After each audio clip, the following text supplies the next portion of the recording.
안녕하세요, 왓제입니다. 이번 영상은 세이코를 대신할 수 있는 가성비 브랜드 오리엔트의 폴라리스 GMT를 리뷰해보려 하는데요. 우선 리뷰에 앞서 세이코에 대한 이야기를 잠깐 해봐야겠습니다. 작년부터 리테일가 책정을 선 넘게 하고 있는 세이코는 금리에 출시된 신형들엔 더욱 고급화 정책을 대입시키고 있는데요. 불과 3년 전까지만 해도 기계식에 입문하기 좋은 브랜드, 그리고 가격 대비 마감이나 기능이 좋은 브랜드로 인식이 되었지만 신형 스몰 출시를 기점으로 상당히 공격적인 리테일가 책정을 진행하고 있습니다. 입문용으로 정평이 난 XKS의 단종을 시작으로 접근성이 좋은 가격대에 헤리티지까지 경험할 수 있던 터틀도 가격이 요동치고 있는데요. 이는 기존에 갖고 있던 접근이 용이한 브랜드의 이미지를 지우겠다는 움직임으로 보여지고, 차례차례 출시되고 있는 신형들을 보면 그런 의도임을 단번에 알 수 있습니다.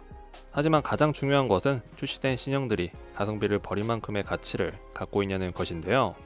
디자인적으로는 매니아들을 만족시키고 있지만 책정된 리테일가 면에서는 동서고권을 막론하고 상당히 부정적인 시선인 게 사실입니다. 당연히 시대가 지나고 그만큼 기술과 소재 등이 발전됨에서 오는 불가피한 인상이겠지만 너무 급발진하지 않았나 하는 게 저희 개인적인 생각인데요. 이런 상황 속에서 스위스의 엔트리 브랜드보다 훨씬 접근이 쉬웠던 세이코의 빈자리는 그 세이코가 인수한 오리엔트가 대신할 것 같은데, 서론이 너무 길었기 때문에 바로 리뷰 시작해 보겠습니다.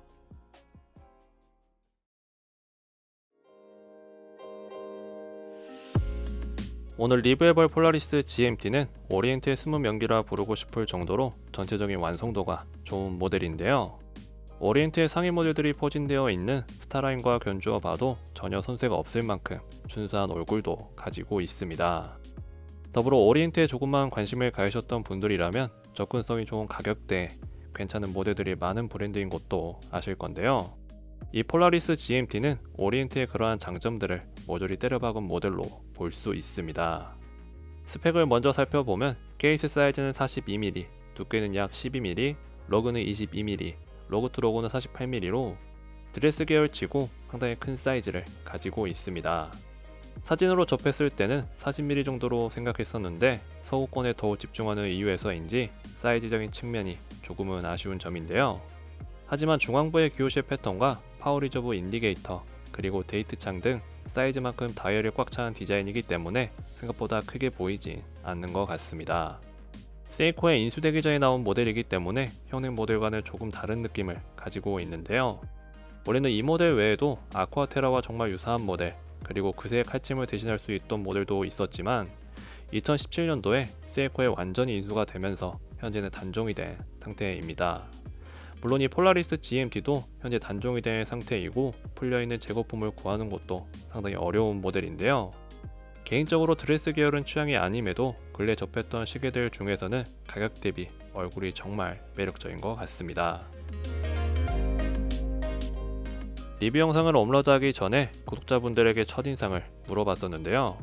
그세어 GMT와 오메가의 아쿠아테라 느낌이 난다는 반응이 많았고, 취향적인 부분에서 갈리는 댓글도 보였지만 대부분은 긍정적이게 생각하시는 것 같습니다. 특히 눈에 띌 수밖에 없는 블루엔즈는 우리가 일반적으로 알고 있는 느낌과는 사뭇 다른 느낌인데요. 리테일가를 생각하면 당연히 페인팅으로 마감되었겠지만 입체적으로 마감된 핸즈의 디자인으로 인해 각도에 따라 다양한 컬러감을 보입니다. 특히 특정 각도에서는 푸른빛보단 보라색에 가까운 채도를 띠기도 하는데요. 약간 가벼운 느낌이 없잖아 있지만 그래도 충분히 매력적인 것 같습니다. 다이얼의 중앙부와 12시의 인디게이터에는 기호실 패턴을 넣어 주었는데요. 처음에는 이것저것 너무 많은 것들이 들어간 게 아닌가 생각이 들었었는데, 다이얼을 좀 더 세분화시키는 느낌이 있어서 실제보다 작게 보이는 효과가 있고, 9시 방향에는 브랜드 로고가, 3시 방향에는 데이트 창이 자리 잡고 있습니다. 잠깐 9시 방향의 로고를 보면 국내에 있는 동명의 회사와 같은 로고임을 알 수 있는데요. 과거에는 일본의 오리엔트와 같은 회사의 같은 모델을 출시했었지만 90년대 후반경 국내 시계 산업이 안 좋아지면서 갈라지게 되었고, 현재는 사실상 전혀 다른 무관한 회사로 볼 수 있습니다. 공식 홈페이지에 들어가 보면 동일 로고가 보이긴 하지만 정작 시계들은 갤럭시라는 이름으로 출시되고 있는데요. 디자인 또한 전혀 다른 길을 가고 있기 때문에 모르셨던 분들은 참고하시면 좋을 것 같습니다. 12시 방향에 있는 와인딩 상태를 확인할 수 있는 파워 리저브 인디케이터가 있는데요. 습관적으로 와인딩을 해주는 저에게는 그닥 불필요한 기능이지만 처음 접해봐서 그런지 잔여 에너지를 직접 확인할 수 있는 점은 신기하게 느껴졌습니다. 해당 모델의 최대 리저브가 40시간이기 때문에 0부터 40까지만 마킹이 되어 있고, 풀로 와인딩이 되면 40을 가리키고 반대로 와인딩이 풀려 축적된 에너지가 고갈되면 0쪽을 가리키게 되는데요. 무브먼트의 배고픔을 직관적으로 볼 수 있기 때문에 정말 재미난 기능인 것 같습니다. 글라스는 플랫한 디자인의 사파이어 글라스가 사용되었는데요. 대부분의 상위 모델에 투과율이 좋은 코팅을 해주는 오리엔트의 특성상 폴라리스에서도 높은 투과율을 볼 수 있습니다. 그 덕에 깔끔하게 마감된 인덱스와 핸즈의 오명 컬러감을 그대로 느낄 수 있는데요.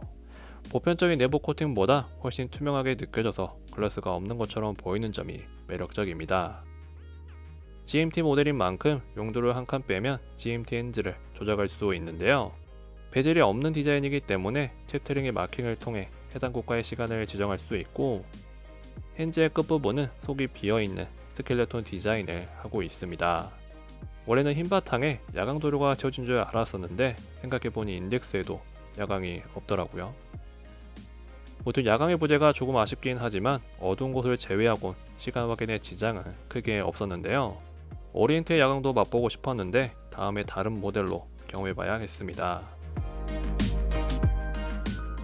케이스는 대부분이 폴리시드로 마감되어 있는데요. 다이얼에 혼신을 다해서인지 케이스는 비교적 평범한 형태를 취하고 있고, 시스루 백을 통해서는 오리엔트 칼리버 40P51의 구동 모습을 볼 수 있습니다. 핵 기능과 수동 감기를 지원하고 있고, 세이코의 4R 또는 6R과 유사한 스펙에다 GMT 기능이 더해졌는데요. 오차율도 준수한 편이어서 크게 단점으로 언급할 부분은 없는 것 같습니다. 여기까지 오리엔트의 폴라리스 GMT를 리뷰해 보았는데요. 충분히 현혹될 수 있는 얼굴은 둘째치고 시계를 구성하고 있는 작은 디테일들이 예전 세이코의 4부나 SELX 시리즈가 떠오를 정도로 가격 대비 정말 괜찮은 시계라 느꼈습니다. 약간은 큰 사이즈와 특유의 브랜드 로고 때문에 호불호가 갈리기는 하지만 세이코의 고급화가 진행될수록 더욱 주목받지 않을까 또 싶은데요. 추후에는 대표적으로 잘 알려진 밤비노뿐만 아니라 다이버나 파일럿 모델까지 리뷰해보도록 하겠습니다. 왓잼이었습니다. 감사합니다.